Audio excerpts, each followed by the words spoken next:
Buenas tardes, ¿cómo están? ¿Me escuchan? Perfecto. Bien. Buenas tardes. Esperamos, bueno, mi nombre es Diego Dadín, ahora me presento, esperamos 5 minutitos más, ya que es el primer encuentro y por ahí hay alguno medio retrasado, ¿sí? 5 minutos y arrancamos.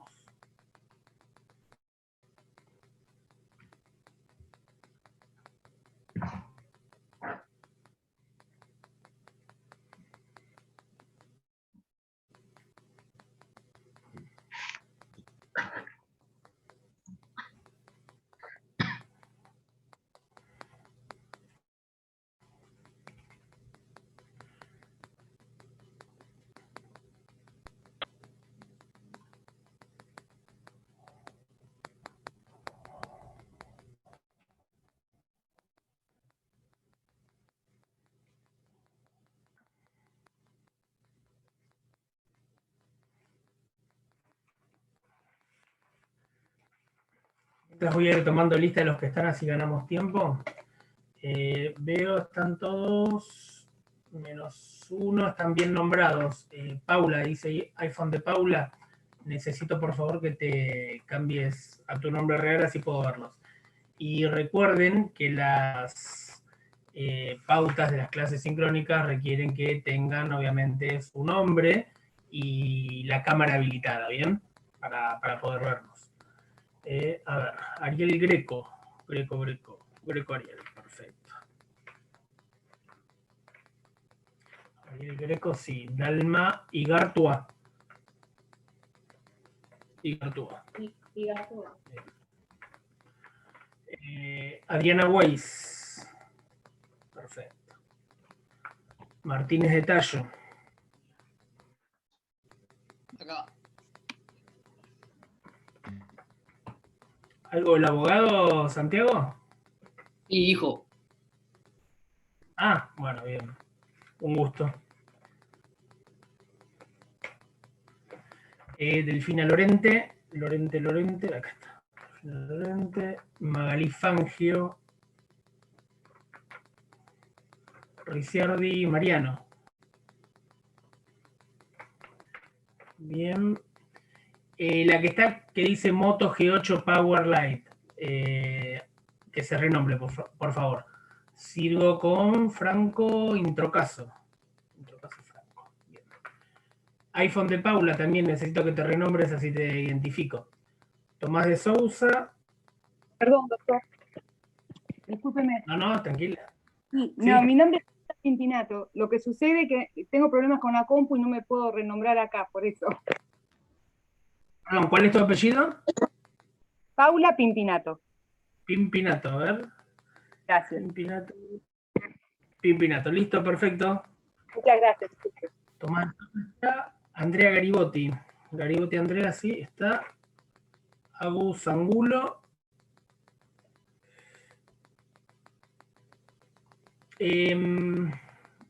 Garro Matías.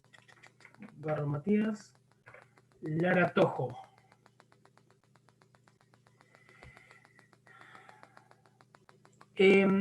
Agustina Angulo, ¿me escuchás? O Agustín, no sé, perdón, dice Agus. Prejuicio. Sí. Agustina. Te Bien. escucho. ¿Tenés algún otro apellido? Porque no me aparece en la lista tu nombre. Te agrego mano de última, pero. Dale, no sí, sé en ayer qué también me comisión agregaron estás mal. anotada. Perfecto.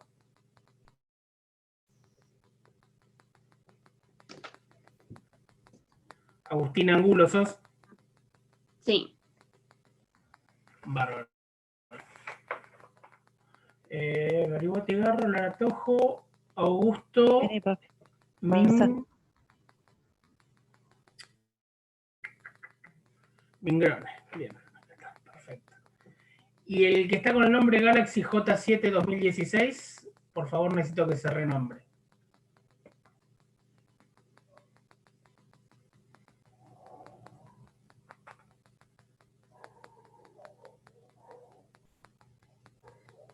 Galaxy J7, no me figura en la lista Galaxy J7. Bueno, ya veremos.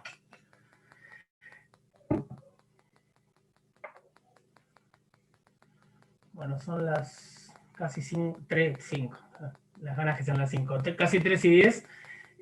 Vamos a empezar al menos con una parte así. Ah, me faltaba renombrar la que dice Moto G8, que no me había dado el nombre. Es la señora de rulos que está con anteojos. Sí, te mandé el mensaje recién. Estrada. Por privado, a ver, por chat acá, a ver. Sí, por no chat vi. te lo mandé. Perdón, ahí lo abro. Estrada de apellido. Estrada. Sí.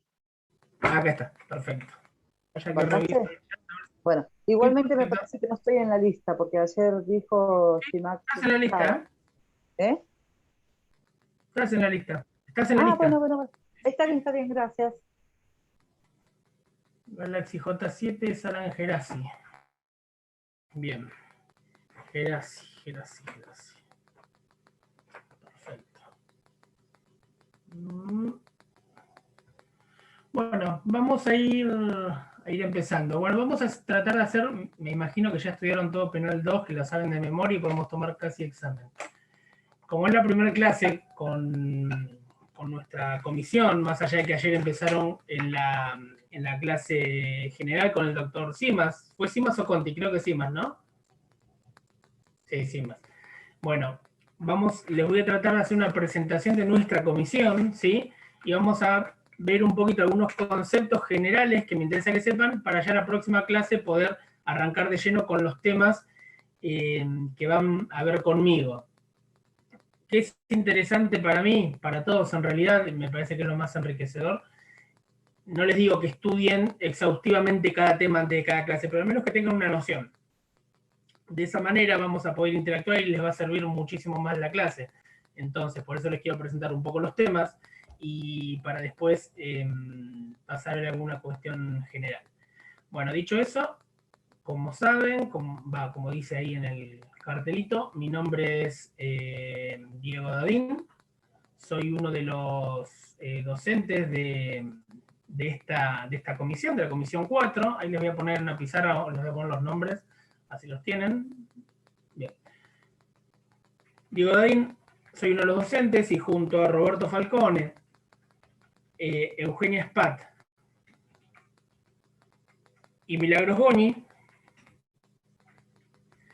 van a tener el gusto de tenernos en esta comisión, ¿bien? Entre todos nosotros vamos a tratar de dar los temas que son de interés a los fines de que ustedes aprueben la currícula de Penal 2.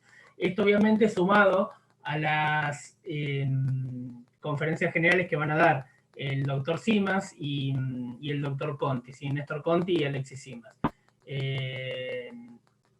Como bien saben, la metodología este cuatrimestre sigue siendo de manera virtual, con el agregado de que ahora tenemos, gracias a Dios, la suerte de poder dar clases sincrónicas. Es algo intermedio a lo que veníamos teniendo todo el año pasado, y esto nos permite una mayor cercanía con ustedes.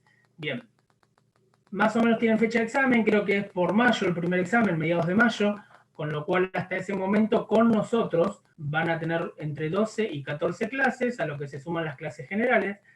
Y les voy a decir para que vayan teniendo en cuenta, seguramente les interese, qué temas son los que vamos a ver en esta primera mitad con todos los docentes.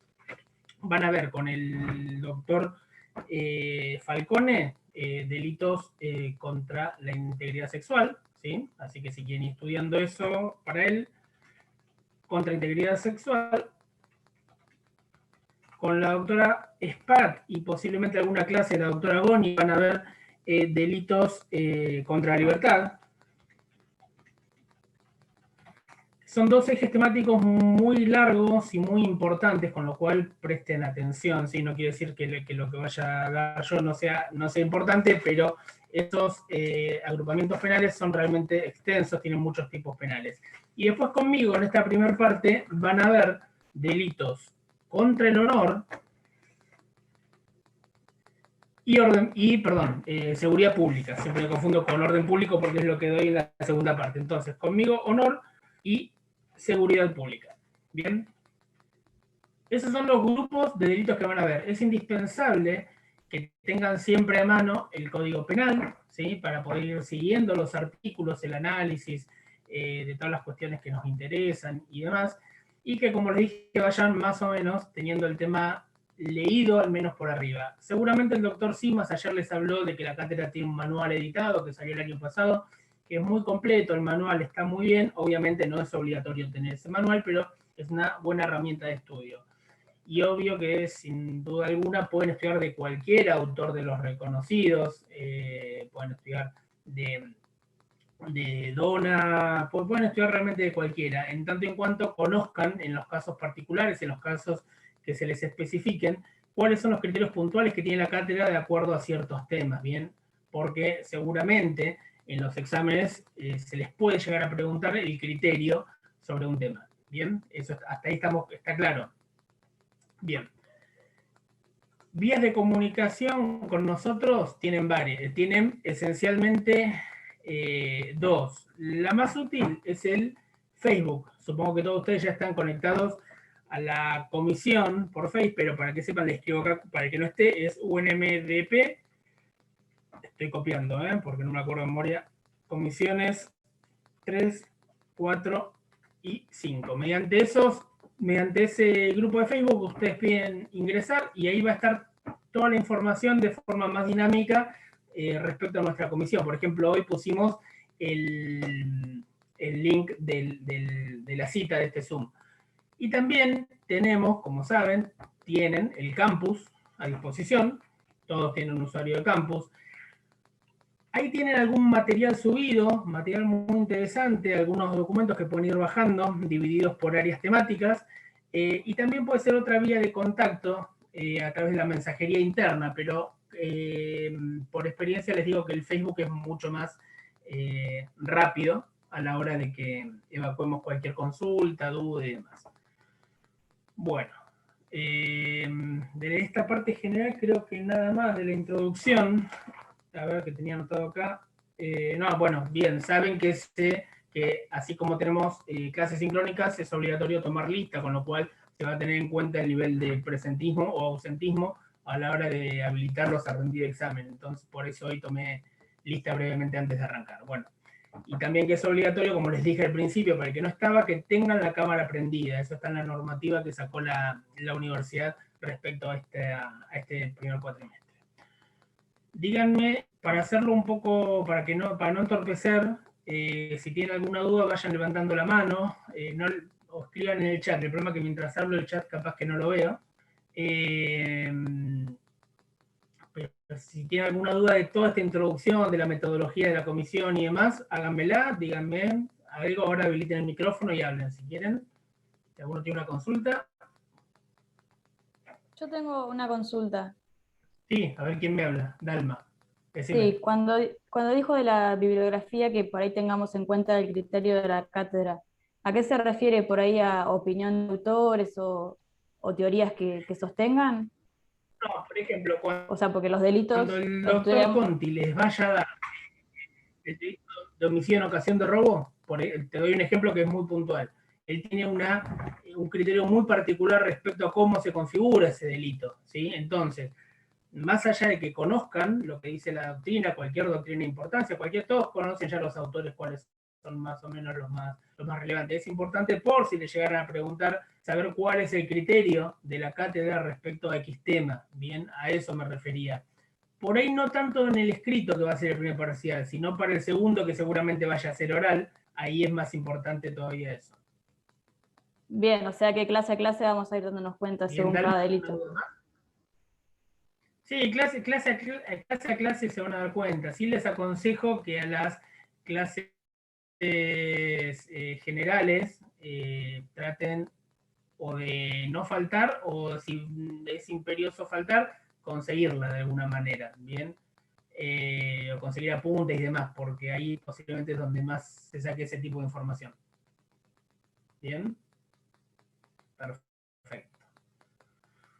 Bueno, conmigo, como les dije, entonces vamos a ver dos grandes ejes temáticos: delitos contra el honor, que es lo que donde normalmente queda comprendido lo que son las calumnias e injurias, ¿sí? Que se escucha por la calle, y los delitos contra la seguridad pública. Delitos contra la seguridad pública, por ejemplo, son los incendios, son,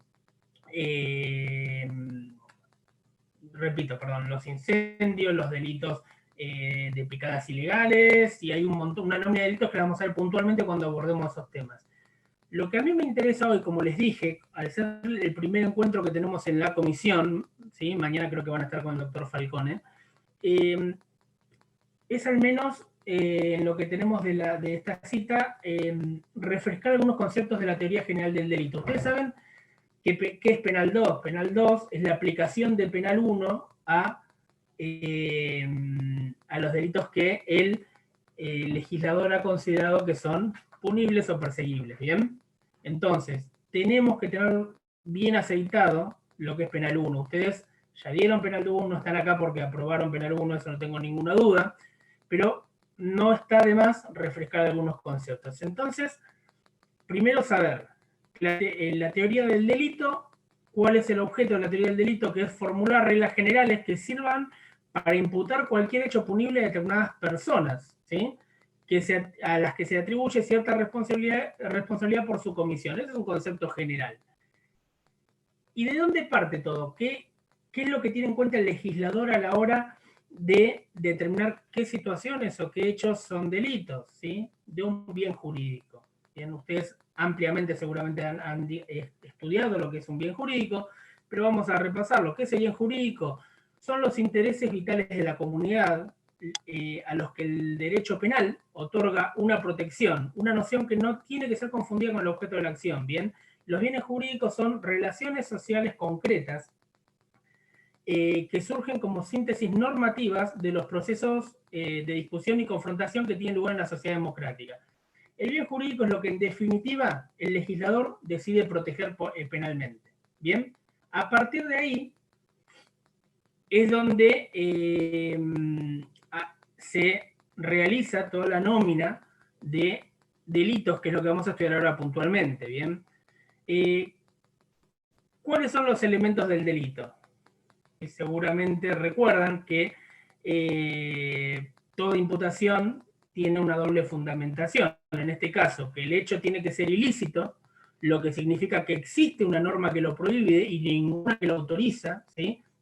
Quiere decir que esto tiene que estar normado por algo que dice que tal cosa no se puede hacer y que lo que hizo esa persona de ninguna manera está autorizado por alguna salvaguarda. Y como segundo, que el sujeto, la persona, tiene que ser considerada culpable por haber cometido ese ilícito. Así entramos en lo que es la tipicidad, ¿sí? La tipicidad está comprendida por la acción y por el tipo.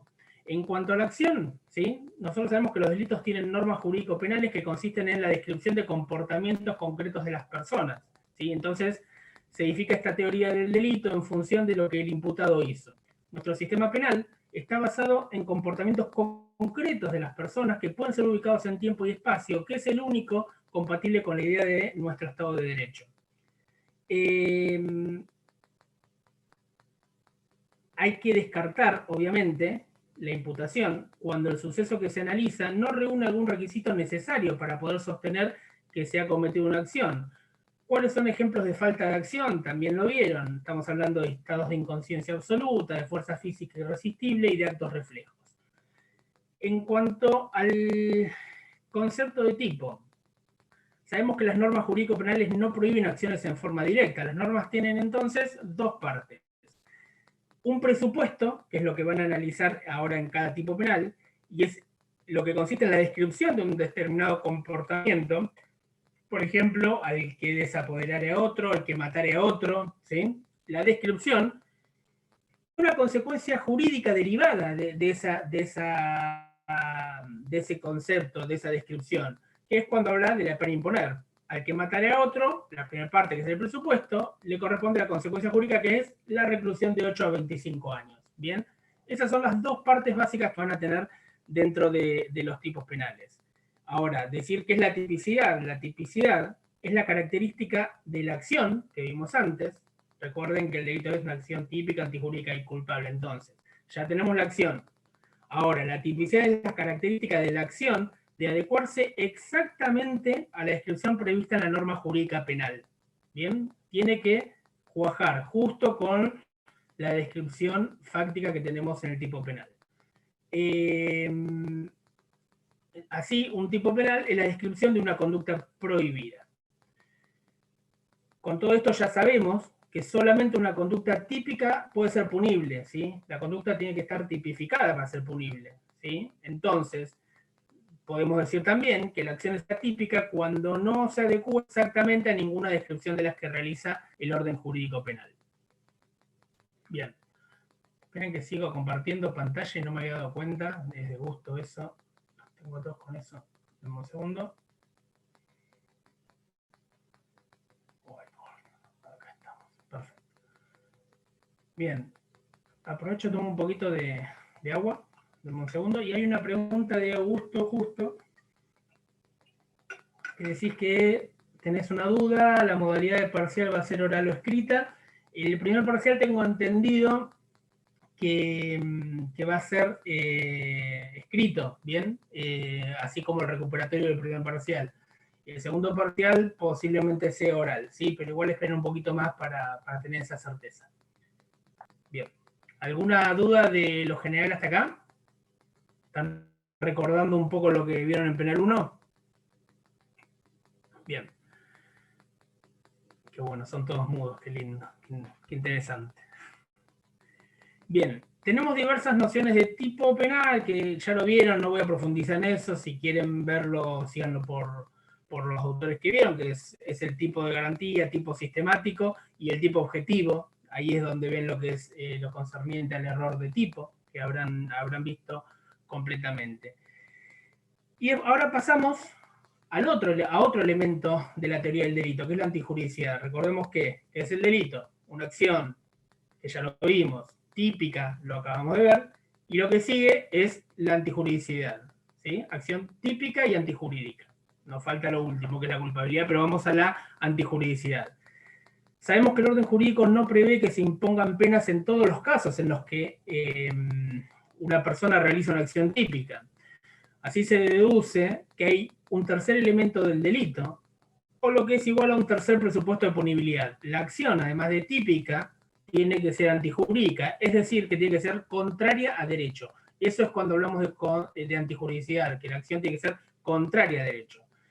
El orden, esto se desprende del hecho de que el orden jurídico no está integrado solo por prohibiciones. Las prohibiciones, ¿cuáles son? Los tipos penales que ya vimos, sino también que está integrado por normas permisivas, que son las que autorizan a realizar determinado comportamiento en determinada situación, ¿sí? Bien.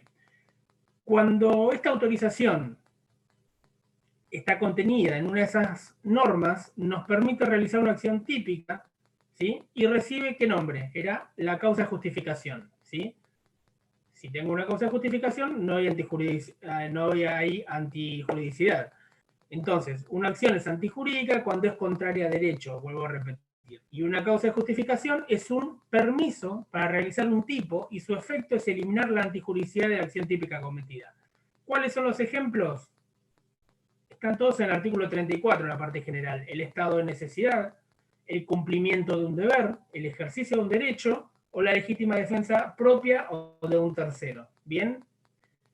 Obviamente que todas estas cuestiones hay que poder acreditarlas para poder justificar la comisión de un hecho típico. ¿Bien? Es todo cuestión de prueba esto, pero bueno, sépanlo para cuando veamos más adelante los tipos en profundidad. El tercer elemento es el que me falta: acción típica, antijurídica y culpable. ¿Cuál es el tercer elemento? La culpabilidad. Entonces, la pena depende de este cuarto presupuesto. ¿Cuál es? Que el autor tiene que ser culpable. Para el orden jurídico penal, es responsable quien realizó el acto de infracción a la norma, pudiendo verse motivado por su cumplimiento. Es decir, que la culpabilidad, ¿a qué equivale? A la reprochabilidad, ¿sí? A que se le pueda reprochar a alguien este delito, por lo que solo podrá ser sancionado el sujeto a quien se le pueda reprochar la conducta realizada, ¿sí? Bien, las causas de inculpabilidad son situaciones en las que se excluye la punibilidad de las personas que realizaron acciones típicas y no autorizadas, ¿sí? Acuérdense que es todo como exclusas, ¿sí? Ya probamos la acción, lo cerramos. Es típico, lo cerramos. Es antijurídico, lo cerramos, pasamos a la antijuridicidad. Entonces acá estamos ante una acción típica y antijurídica que está comprobada. Entonces, acá el legislador decidió que no se les formula a estas personas el reproche, ya que son personas que al momento del hecho no obraron o no habrían obrado en función de una motivación normal, porque no es posible exigirles cumplir lo establecido por las normas por alguna de las situaciones que están taxativamente enunciadas en la parte general de nuestro código. ¿Cuáles son esas? La incapacidad o inimputabilidad, ¿sí? Les recuerdo el 34 primero lo que dice: al que no haya podido en el momento del hecho, ya sea por insuficiencia en sus facultades, por alteraciones morbosas de las mismas, no imputable, comprender la criminalidad del acto o dirigir sus acciones. Por el error, que es el inciso primero también del 34, que dice: al que no haya podido en el momento del hecho, por error, ignorancia de hecho no imputable, comprender la criminalidad del acto o dirigir sus acciones. Por coacción, que es el 34 segundo, que es el que habla de que al que obrare violentado por amenaza de sufrir un mal grave e inminente, por obediencia debida, que es el 34 quinto, y por estado de necesidad disculpante, que es el 34 tercero. Bien, todas esas son causas de inculpabilidad que le sacarían la antijuridicidad, la culpabilidad al sujeto. Bien, hasta acá entonces tenemos el delito configurado, una acción típica, antijurídica y culpable. Bien. Sabemos que hay otros presupuestos de la punibilidad más específicos que exceden de esta parte general, que son las condiciones objetivas de punibilidad, las excusas absolutorias y algunas otras cuestiones que no vamos a ahondar en este momento porque esto ya lo traen y no es necesario profundizar. Hablemos ahora un poquitito al menos de las modalidades del hecho punible. Bien, hablamos de la acción y de la omisión. Un delito es acción cuando la norma prohíbe una conducta, por lo que la infracción consiste en realizar el comportamiento prohibido. Y un delito es de omisión cuando la norma ordena realizar una acción consintiendo la infracción en omitir el comportamiento ordenado, como es el caso de la omisión de socorro, de la omisión de auxilio. Entonces, cuando veamos la clasificación de los tipos penales puntualmente dentro de cada bien jurídico que veamos, vamos a ver que tenemos tanto delitos de acción como de omisión. Y eso es algo importante a saber a la hora de estudiar. Sabemos también que existe el dolo y la culpa. Sabemos que un delito es doloso cuando al momento del hecho el autor sabe que está realizando una conducta típica, y sabemos que es culposo cuando el autor al momento del hecho no sabe que está realizando el comportamiento típico, pero lo comete por falta de cuidado. Tiene matices esto también en el medio, ya saben, estamos hablando, los autores que así lo aceptan, podemos hablar de el dolo eventual, la culpa con representación y demás. Son los matices que tenemos entre estas figuras. También vamos a hablar de lo que es consumación y tentativa, ¿sí? Ustedes recuerdan que esto se conformaba mediante el análisis de todas las fases del iter criminis, ¿sí? De todas las etapas del iter criminis. Y básicamente tenemos dos fases, una interna y otra externa. La fase interna básicamente es la que nos dice que el autor crea en su mente la situación, y obviamente que esto no es punible. Todo lo que el autor tenga en su mente, crea en su mente, planifique, medite y demás, sabemos que no es punible. Y la fase externa, ¿sí? se divide a la vez en actos preparatorios, en actos ejecutivos y en consumación. En lo que hace a los actos preparatorios, estamos hablando de que, en general, no son punibles, salvo que expresamente constituyan otro delito, ¿sí? Puede haber de los delitos normalmente contra el orden público, muchas veces persiguen actos preparatorios, ¿sí? Entonces, solamente en el caso de que ese acto preparatorio específicamente constituya un delito que esté tipificado, ¿sí? Estamos hablando de que es punible. Si no, queda en un mero acto preparatorio que no es punible.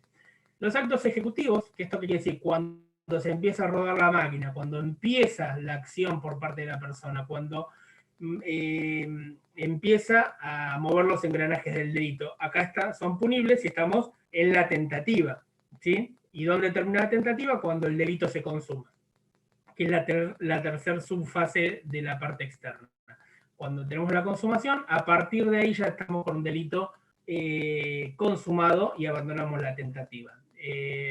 Tengan bien en claro cuáles son las etapas a la hora de analizar delitos, porque seguramente vamos a ver que algunos delitos pueden quedar en grado de tentativa, otros no. Vamos a analizar, como les dije, actos preparatorios que son perseguibles y por qué son perseguibles y demás. Y recuerden acá que también está la cuestión relativa al desistimiento voluntario, que es el desistimiento de la ejecución del hecho, que ustedes lo ven eso en el artículo 35 del Código Penal, que en función de que en qué momento esto se desista, tiene algún efecto o no tiene efecto. En cuanto a consumación y tentativa, dos aspectos generales. Sepan que hay consumación cuando el autor realizó todos los elementos del tipo objetivo, por lo que si concurren los demás presupuestos corresponde imponer la pena prevista en el tipo penal. Y sepan que los delitos dolosos admiten la tentativa, ¿sí? Entendida como el comportamiento de quien, con el fin de cometer un delito determinado, comienza la ejecución, pero no lo consuma por circunstancias ajenas a su voluntad. Y en ese caso, la consecuencia es una disminución de la escala penal. Ustedes recuerden, ya lo van a ver también, que el delito tentado tiene una disminución en la pena. Abro un paréntesis acá porque veo que entraron un par de personas más y no quiero que después tengan ausente. Valentín Abate. A ver, te tengo. Un segundo. Y figura Pérez, pero no tengo el nombre. Pérez Fátima. Sí, Fátima. Gracias. ¿Alguien más? A ver, ¿alguien más que haya entrado y no lo haya nombrado? Recuerden que es importante porque se va a tener en cuenta las faltas a la hora de estar habilitados o no para el parcial. Falomir. Nadie más entró, ¿no? No. Bien. Falomir, Falomir, ¿anotaste? Falomir, María Elena. Sí. Falomir, ¿no? Sí. Ahora sí. Listo, Falomir. Bien.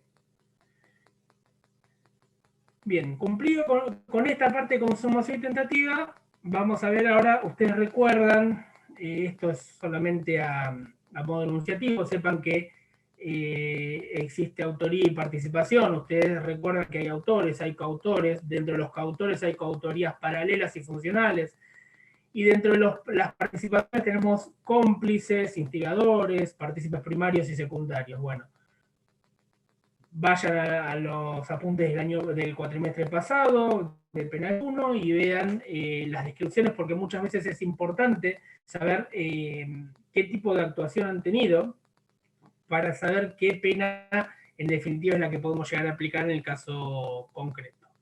Bien. ¿Alguna duda hasta acá, chicos?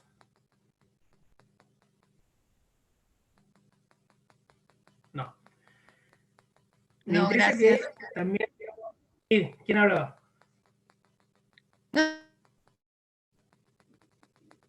Paola, no se te escuchó, perdón. Yo. Sí. No, le decía que estaba todo muy claro, gracias. Nada más. Bien. Te veía mover la boca y no escuchaba nada. Las causas, bueno, perdón. En cuanto a la clasificación de los tipos penales, ahora ya vamos a enfocarnos un poquito más en la parte general aplicada, ¿sí? vamos a ver tipos penales clasificados de diferentes formas, y seguramente al inicio de cada exposición, cada docente les dirá que tal tipo penal es de tal forma, de tal forma y de tal forma. Tenemos clasificación por modalidades de la subsunción, y acá estamos ante tipos penales cerrados y abiertos. Los tipos cerrados son aquellos en los que el comportamiento prohibido está descrito de forma total y exhaustiva por medio de los elementos objetivos del tipo, ¿sí? Entonces, la tarea se agota en una comparación destinada a verificar solamente si existe o no coincidencia entre lo que el tipo prevé y lo que el sujeto hizo u omitió. En la otra punta tenemos los tipos penales abiertos, que van a ver que tienen un montón de sesgos de inquietudes constitucionales, críticas y demás, que en estos tipos la materia de prohibición no es exhaustiva, sino está exhaustivamente descripta la conducta en su totalidad, ¿sí? Porque comprende comportamientos a los que la infracción a la norma no está expresada con suficiente precisión. ¿Cuál es un ejemplo? El delito de amenazas. Bien. El tipo abierto sabemos que tiene una descripción cuya subsunción le exige al juez una valoración normativa sobre la ilicitud o no del comportamiento concreto del encausado. Entonces requiere un mayor análisis crítico por parte del operador judicial que vaya a aplicar este tipo penal. Y recuerden que los tipos penales abiertos deberían ser los más restrictivos posibles, porque nos quita o nos mengua de alguna manera la seguridad jurídica que requiere nuestro ordenamiento penal. Otro campo de clasificación es por la autonomía. Tenemos tipos básicos y tipos dependientes.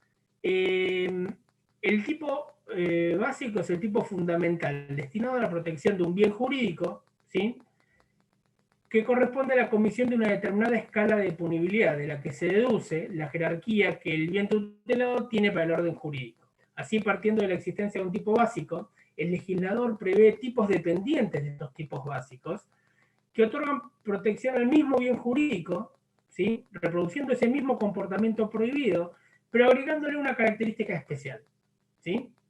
Estos son los tipos dependientes, ¿sí? Se refieren al básico, pero le agregan alguna particularidad que los convierte o en tipos dependientes calificados o privilegiados. Los calificados o agravados son los que la característica que se añade al supuesto básico recibe el nombre agravante, como dije, y fundamenta el aumento de la escala de punibilidad. Por ejemplo, sabemos que tenemos como la figura básica el homicidio del artículo 79, y sabemos que tenemos como figura agravada desde hace unos años por la reforma penal el conocido como femicidio, ¿sí?, que es la figura básica del homicidio con una particularidad especial, que es el que matare a otro, a una mujer por el solo hecho de ser mujer, le otorga una circunstancia agravante. Y después tenemos los tipos dependientes, privilegiados o atenuados, que son los que añaden una característica que produce una disminución en la escala, ¿sí? Son tipos atenuados, ¿sí? Por ejemplo, tenemos la emoción violenta, que produce una atenuación. Tenemos otro grupo, otro conjunto de división de delitos. Sabemos que los podemos dividir también por características de la acción, y acá estamos entre los conocidos tipos de resultado y tipos de actividad. Los tipos de resultado son aquellos cuya estructura comprende una acción y un resultado material externo que están vinculados por una imputación objetiva, que es el nexo entre las dos.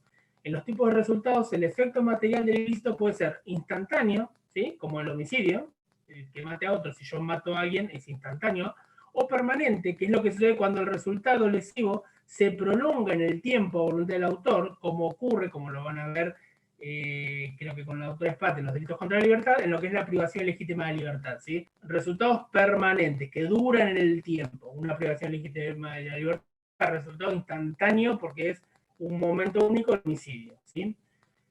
Y después tenemos por otro lado los delitos que están considerados como de pura actividad, que quedan consumados por la simple acción desarrollada por el autor. Por ejemplo, creo que eso lo van a ver conmigo en la segunda parte, lo que es el falso testimonio. En esta modalidad típica no es posible la tentativa, porque el resultado coincide Es decir, se agota con la actividad del sujeto, ¿sí?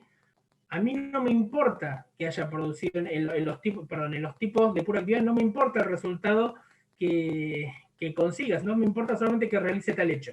¿Sí? No me importa que, por ejemplo, que mi falso testimonio provoque un resultado, me importa que testifiqué de forma falsa para la ley. ¿Bien? Luego tenemos otra clasificación, que es por la intensidad de afectación del bien jurídico. Acá tenemos los tipos de lesión y los tipos de peligro. En los tipos de lesión, la consumación supone la lesión del bien jurídico protegido. Los tipos de lesión pueden ser de resultado de mera actividad, como vimos arriba, y los tipos de peligro solo exigen que el bien jurídico haya sido puesto en peligro, pudiendo presentarse dos modalidades, como bien saben ustedes, que pueden ser tanto de peligro concreto como de peligro abstracto. ¿Bien?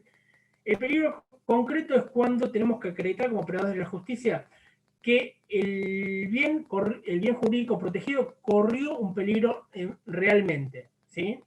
Y los delitos de peligro abstracto, que hay que tener muchísimo cuidado por la exhaustividad que tenemos dentro de nuestro Código Penal, ¿sí? Que somos garantes de eso, es cuando el tipo describe una conducta que por su sola comisión representa un peligro para el legislador, ¿sí?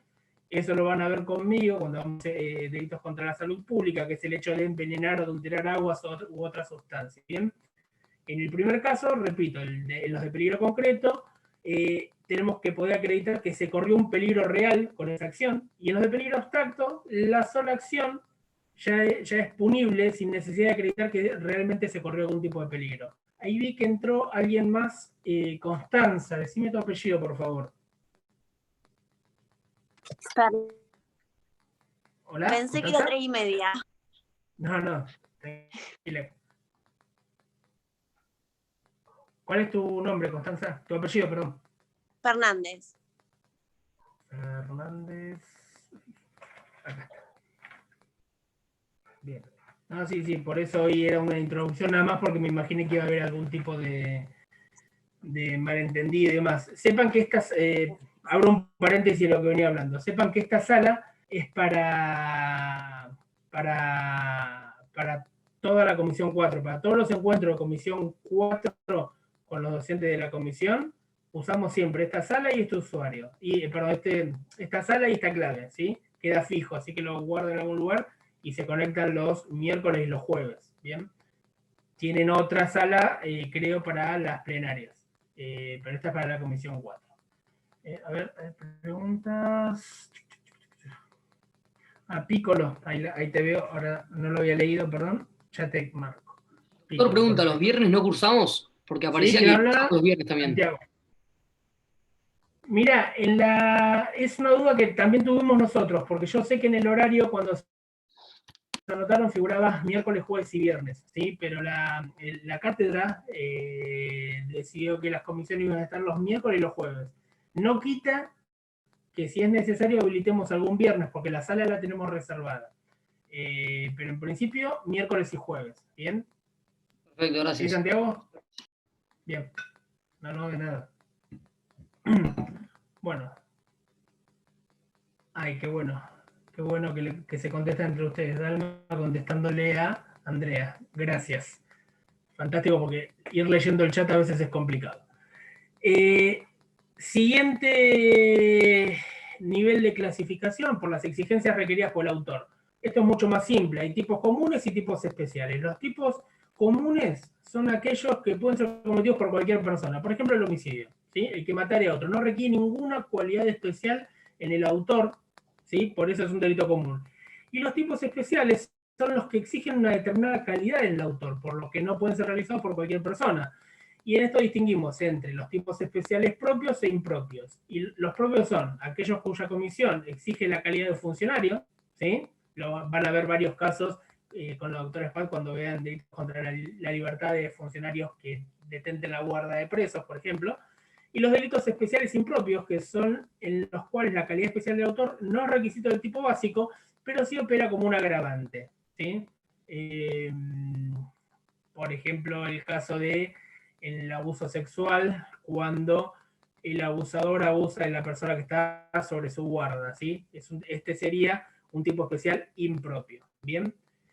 Y el último nivel de clasificación que vamos a ver en los delitos en particular es en función del número de bienes jurídicos protegidos. Tenemos tipos simples y tipos compuestos.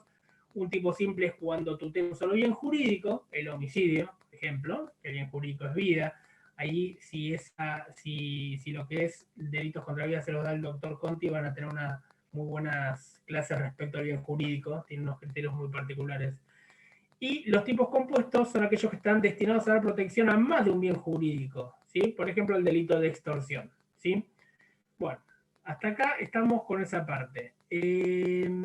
Vamos a ver ahora, me interesa que conozcan, porque esto les va a servir para analizar cada tipo penal, más allá de que lo analicen con las clases o con lo que lean en sus casas, que sepan cuáles son los elementos del tipo penal. Ustedes saben que hay elementos permanentes y elementos ocasionales. Bien, entonces, los elementos permanentes del tipo objetivo tenemos, en primer lugar, el autor, que es la persona que realiza la conducta prevista en el tipo. ¿Sí? En la mayoría de los casos, la acción típica puede ser cometida por un solo autor, como sucede con el delito de homicidio, por lo que existe coautoría solamente cuando concurre más de un sujeto activo. Bien, ¿está? Es el autor o coautores.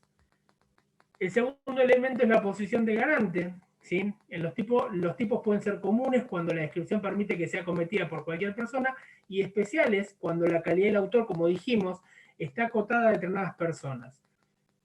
Dentro del segundo grupo están los tipos en los que la calidad del autor, como ya dijimos hace un cachito, está confinada a sujetos que son destinatarios de un deber de garantía, tienen una posición de garante, que es el caso concreto de los delitos impropios de omisión. Entonces, esta posición de garante, sepan que siempre fundamenta la autoría, ya que si se trata de un tipo especial, la posición de garante tiene origen en la posición institucional que determina el deber de garantía del autor, y cuando entra en consideración un tipo común, la posición de garante encuentra fundamento en la realización misma de la acción. Saliendo de la autoría, pasamos al sujeto pasivo. ¿Qué es el sujeto pasivo? Simple, es la víctima. Es el titular del bien jurídico tutelado por la norma penal, y debe aclararse que en algunas ocasiones el sujeto al que se dirige la acción típica no coincide con la víctima del delito, ¿bien? Muchas veces, lo van a ver puntualmente, no coinciden las dos personas. El último elemento permanente del tipo es la acción.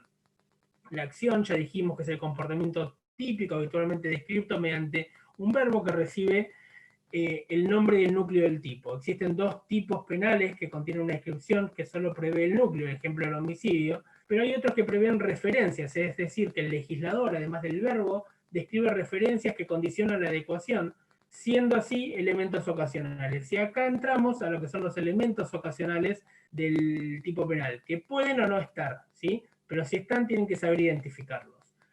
Los elementos ocasionales que contienen, repito, algunos tipos penales pueden ser descriptivos o normativos. Dentro de los descriptivos, ¿sí? Tengo que decir que ¿cuáles son los descriptivos? Son aquellos cuya percepción se puede realizar a través de los sentidos, ¿sí? De los 5 sentidos, sin necesidad de ninguna valoración extra, ¿sí? Pudiendo contener las siguientes referencias. Podemos hablar de objeto, que es una referencia habitual en los delitos de daño efectivo, ¿sí? Por ejemplo, en los delitos de hurto y robo, se exige que el objeto de apoderamiento sea una cosa mueble, ¿sí? Ese es un ejemplo de objeto. Pueden ser elementos descriptivos de medios, que es una referencia en donde la tipicidad depende de que la acción haya sido ejecutada con medios específicamente previstos, por lo que, aunque se produzca el resultado, el comportamiento será típico si el autor no utiliza ese medio. Un ejemplo, para que el apoderamiento de una cosa ajena constituya robo, es necesario que el autor haya obrado con fuerza en las cosas o violencia en las personas. Bien, un elemento descriptivo del lugar, que es el siguiente, es el caso de los delitos que tienen que ser cometidos en un determinado lugar, ¿sí? Van a ver puntualmente, dentro de la nómina que damos delitos, algunos casos. El elemento descriptivo siguiente es el de momento, un tiempo. Un ejemplo de esta referencia es la modalidad de hurto calificado, que alude a que la acción haya sido realizada en ocasión de un incendio, explosión, inundación, naufragio, accidente de ferrocarril, motín, bla, bla, bla. Ya lo van a ver cuando vean delitos contra la propiedad, pero es cuando se describe un momento en el que el legislador cree que se tiene que perseguir ese suceso. Y ahora pasamos a los elementos ocasionales normativos, ¿sí? que difieren de los que vimos hasta acá como descriptivos. Los normativos son los elementos que no pueden ser captados por los sentidos. Recuerden que los descriptivos eran los elementos que eran captados por los sentidos. ¿Por qué? Porque exigen una valoración jurídica, ¿sí? ¿Cuáles son los ejemplos? ¿Cuál es el ejemplo? Cosa mueble ajena, ¿sí? El que robare a otro una cosa mueble ajena. La valoración de lo que es cosa mueble ajena la tiene que hacer el juez en el caso concreto. La descripción de funcionario público también es un elemento normativo. La descripción de testigo, la descripción de documento, cheque cuando veamos delitos contra la fe pública, son elementos normativos. Esta observación puede permitir saber que el hecho fue protagonizado por una persona, pero la determinación de que se trata de un funcionario público, por ejemplo, requiere valoraciones normativas, ¿sí? Nos va a remitir a otros artículos del Código Penal o de alguna otra ley para saber de qué estamos hablando. Vamos a verlo muy puntualmente, y esto conmigo cuando veamos dentro de los delitos contra la seguridad pública, que veamos todo lo relativo a tenencia, aportación y armas y demás. Ahí van a ver que nos vamos a referir siempre a un decreto reglamentario que es el que habla del concepto de arma de fuego. Eso como ejemplo. Denme un segundito que tomo algo. Les pido un favor, que si hablo muy rápido me lo digan. Suelo tener ese problema. Hablo demasiado rápido y a veces me critican hasta mis hijos respecto a eso. Así que me lo dicen sin ningún problema. Toda esta clasificación, acá, profe, en cualquier autor la encontramos, ¿no? Sí, cualquier autor. Es más, porque por ahí llegué a anotar títulos y después lo busco. No, si lo buscas de cualquier autor. Voy a ver si encuentro algún resumen que hice en algún momento de esto, y en todo caso se los comparto en el grupo de Facebook o por algún lado. Pero es más que nada para refrescar. Recuerden, a ver, no se les va a preguntar puntualmente nada de esto que estamos viendo hoy en el examen, pero les va a servir todo esto como herramienta para analizar los tipos penales que sí van a entrar en el examen, ¿sí? Como se dan cuenta, estamos haciendo un repaso velocísimo de penal 1, ¿sí? No es más que eso. Bien. Y en lo que hace a la tipicidad subjetiva, ustedes recuerdan que se requiere que para toda imputación penal se exige que el comportamiento haya surgido del fuero interior del autor. Entonces acá es donde nos metemos en la tipicidad subjetiva, ¿sí? Sabemos que hay dolo directo, dolo indirecto, dolo eventual y demás. Hay un montón de conceptos. Básicamente hacemos pie en esto.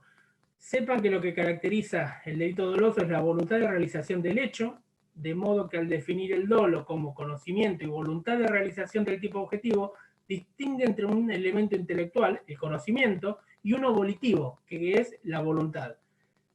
Acá particularmente, no sé si se los explicará el doctor Conti en sus clases, pero él tiene un criterio muy particular de lo que significa el dolo. Él cree que solamente requiere el elemento intelectual, ¿sí? Es el conocimiento y no el volitivo, no la voluntad, pero es un criterio muy particular que él tiene. Por ahí se los explica, por ahí no, pero está muy bien justificado, está muy interesante escucharlo respecto a esto. En cuanto al dolo eventual, sepa que el dolo eventual ocurre cuando el comportamiento del autor evidencia algo más que la representación de un resultado probable, ¿sí?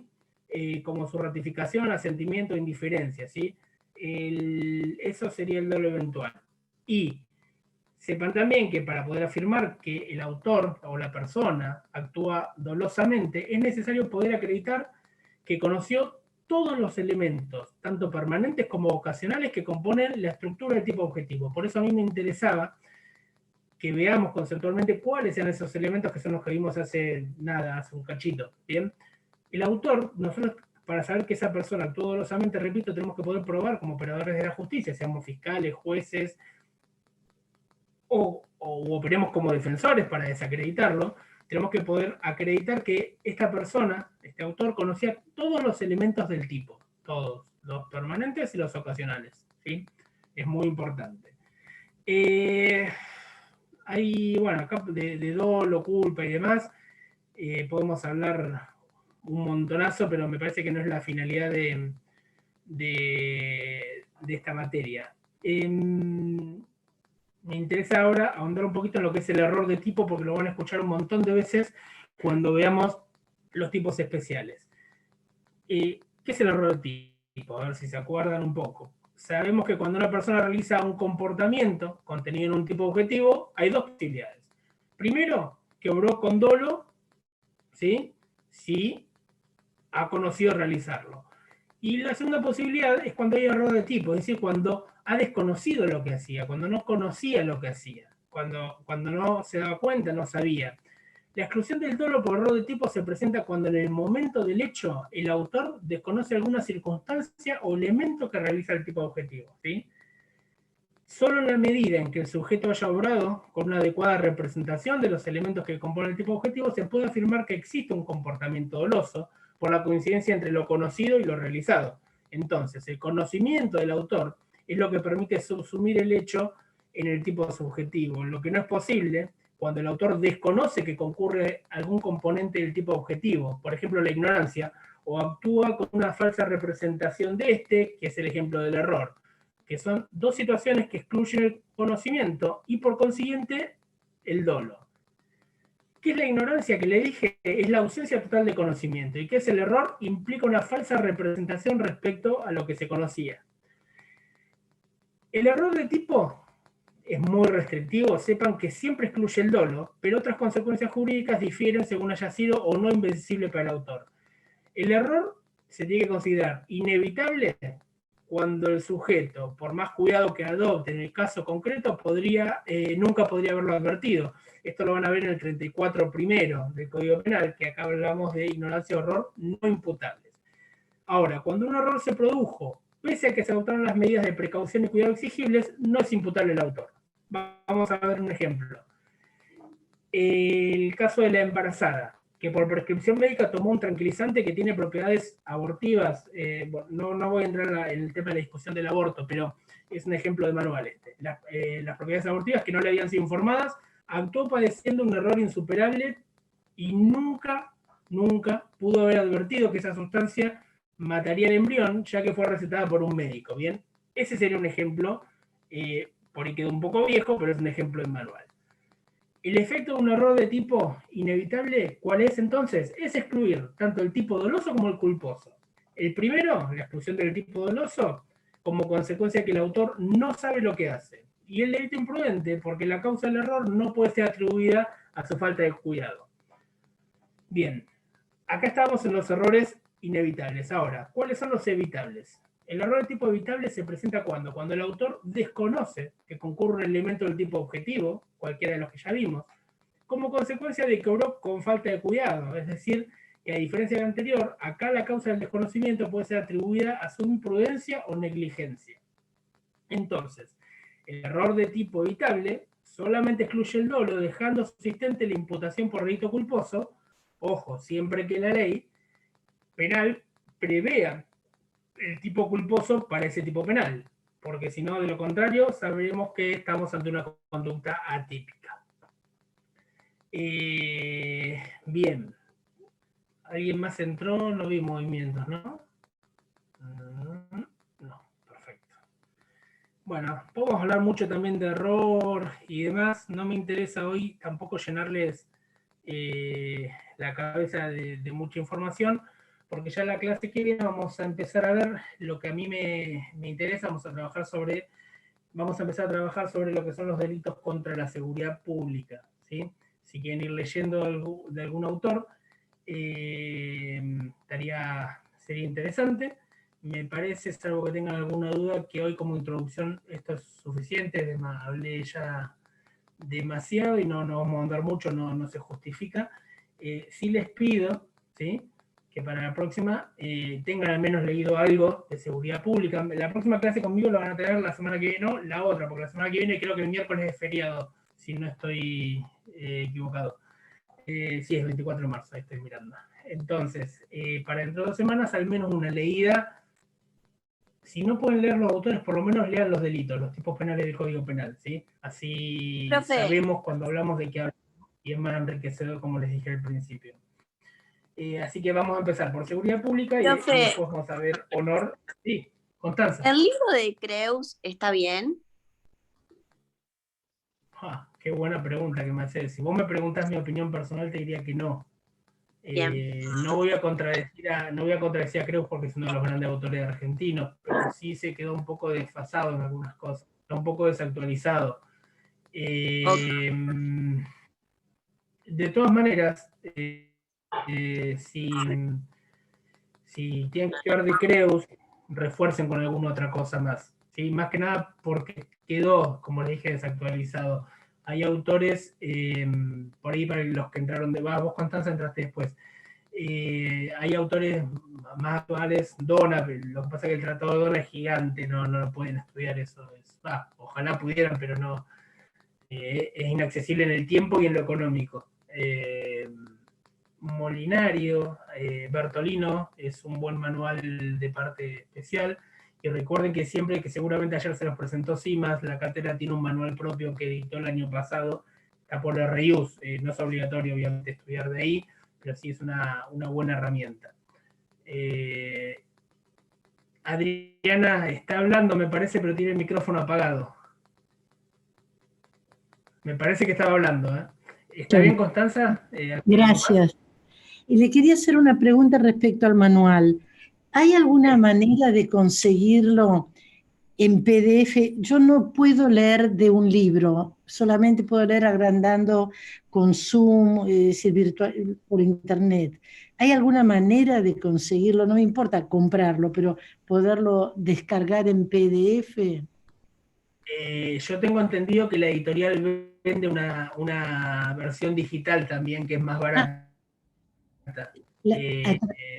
La editorial es Rius, que se escribe en el... ¿Cómo se escribe editorial? Rius. Bien. Ahí se los pongo, le mandé un mensaje privado a Piccolo en vez de... Gracias. Voy a tratar de conseguirlo entonces. Gracias. Rius. Es manual de derecho penal, parte especial. Ay. Creo que el título era ese. Y ahí estamos todos los docentes de la cátedra, cada uno escribió algunos tipos penales. Y bueno, lo repito, no es obligatorio comprarlo, ni mucho menos. No se pongan en gastos. Sí, les puedo decir que es un buen material y tienen la posibilidad, como les decía recién, de comprarlo digital o físico. Profe, y hay una Bonpadre, ahí alumna, preguntaron. sí, Yo estaba por también tenía contestar lo ese. que preguntó Andrea. Bonpadre para mí es fantástico. A mí me encanta Bonpadre. Es muy... Por ahí en algunos tipos penales es muy escueto, ¿sí? Pero abarca casi todo. En algunos tipos por ahí van a tener que buscar algún otro autor puntual, pero en general creo que es la obra que más práctica es para nuestra materia, la de Bonpadre, de los autores conocidos, ¿no? ¿Sí? Bonpadre es muy bueno. El que lo tenga estudie de ahí. ¿Sí? Otra vez para los que entraron más tarde, estudien de donde quieran, pero conozcan los criterios de la cátedra en cuanto los docentes los den en las clases, ¿sí? Hay criterios muy particulares, ustedes tienen que conocer el criterio de la cátedra en los temas que son discutibles o discutidos por la doctrina, ¿sí? Sobre todo para el oral. Dalma, ¿querías preguntar algo? Que habilitaste recién el micrófono. No, de códigos comentados, porque yo tengo uno que me regalaron, no son muy conocidos los autores, pero están bastante explicados cada artículo. ¿Cuál es? Lo tengo acá, no es conocido. ¿Se lee el nombre? No, si lo digo. No, léemelo, no, léemelo. Néstor Rombolá y Lucio Reboiras. Sí, fíjate que sea actual. Lo tengo porque, sí, me lo que no sea regalaron muy y está comentado y es nuevo, por eso, por ahí. Pero no código sabía si... comentado. Claro, tiene todos los artículos con comentario abajo, jurisprudencia. A veces los códigos comentados en general pecan de que les faltan algunas cositas. Los códigos comentados están preparados para los que trabajamos diariamente con esto, en la justicia, ponele, ¿sí? Para tener algo a mano rápido, una referencia de doctrina rápida en temas puntuales. Están apuntando a eso, no son manuales. Ah, bueno, Te sí. puede servir para estudiar sin ninguna duda, pero... Sí, de última voy fíjate mejor al sobre todo que manual, está en más seguro. las últimas reformas que se hicieron en el Código Penal, ¿sí? Todo el Bien. tema del lavado de activos, todo lo último que Sí, sí. se reformó, fíjate que está actualizado, y si es así, puedes estudiar de ahí y tener cuidado. Sí, o de complemento con que manuales cuando el también. docente da Sí, sí. cosas. Sí, claro. Sí. Sí, Gracias. y presten mucha atención. Usualmente en nuestra, hablo por nuestra comisión, no sé las demás. En nuestra comisión no preguntamos nada que no se haya dado. ¿Sí? Tengan en cuenta que muchas veces por ahí, en los delitos, ponele, contra la seguridad pública, son, no sé, 30 tipos penales, alcanzamos a ver 10 y les decimos estudien de los que no vimos tal, tal y tal. Los que les decimos estudien tal, tal y tal, estudienlos. ¿Sí? Pero no les debería, si vinieron a clase, no les debería sorprender el examen. Y normalmente lo mismo les puedo decir de las clases plenarias, no les va a sorprender, no, de los temas que den contísimas, no va a salir por fuera de lo que ellos dieron, ¿sí? Tanto para los escritos como para los orales, ¿sí? Así que eso quédense tranquilos. ¿Alguna duda más? No. Bueno, mañana van a tener clases con Roberto Falcone y después la semana que viene con Eugenia Spat. Somos una comisión que estamos en igualdad, en paridad de género, 2 y 2, así que estamos modernos, gracias a Dios, y son muy buenas docentes las chicas, así que van a tener, lo bueno de tener una comisión tan ecléctica es que escuchan diferentes formas de hablar, diferentes tonos y diferentes criterios, a ustedes los va a enriquecer mucho más eso. Así que nada, espero que tengamos una buena cursada por estos 4 meses. ¿Sí? Aunque sea así en forma virtual. ¿Sí, chicos? Muchas gracias. Gracias. Bueno, Gracias. cualquier cosa, los canales de consulta, como dijimos al principio, por el grupo de Facebook es lo más ágil. ¿Sí? Hasta luego.